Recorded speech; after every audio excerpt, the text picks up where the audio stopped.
Le goût et l'odorat sont à peu près la même chose. Ce sont deux sens extrêmement liés. En fait, le goût est l'olfaction rétronasale au moment où l'on avale.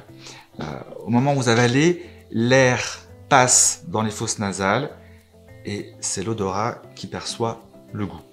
Donc c'est vraiment à peu près la même chose. La cavité buccale va percevoir la chaleur, l'onctuosité, l'élasticité, l'astringence et l'aspect que peut avoir l'aliment, mais aussi tapissé à l'intérieur des joues et au niveau de la langue de papilles qui nous permettent de percevoir le sucré, le salé, l'amer et l'acide, mais aussi l'umami, le goût savoureux qu'affectionnent les Japonais.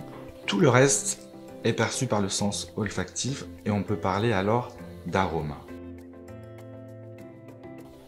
L'arôme est un composé volatile qui est perçu par le goût et l'odorat. On peut appeler ça un fumet, un parfum, un bouquet. On parle du bouquet, on pense au vin, mais un œnologue n'a pas qu'un palais, c'est aussi un grand nez. La notion d'arôme s'applique plus particulièrement à tout ce qui concerne l'alimentation. L'industrie agroalimentaire fait travailler des aromaticiens qui fabriquent des arômes synthétiques ou naturels pour pouvoir renforcer notre nourriture. Vous pouvez prendre, je sais pas moi, l'exemple d'une fraise que vous trouvez sur le marché, toute mûre, toute rouge, qui vous semble savoureuse, vous l'achetez et puis en fait elle est insipide.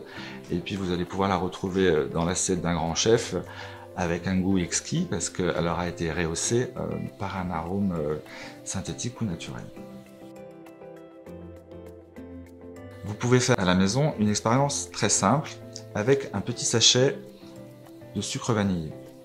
Vous fermez votre nez, vous pincez le nez, vous posez le sucre vanillé sur votre langue et là vous allez percevoir que le goût sucré. À partir du moment où vous ouvrez le nez et que l'air circule, vous allez avoir l'arôme de la vanille qui vient, puis vous refermez, vous n'aurez plus que le goût sucré, et ainsi de suite. En on-off, vous pouvez avoir les deux et vous percevez bien la différence. De par cette expérience, vous verrez que le goût et l'odorat sont extrêmement liés.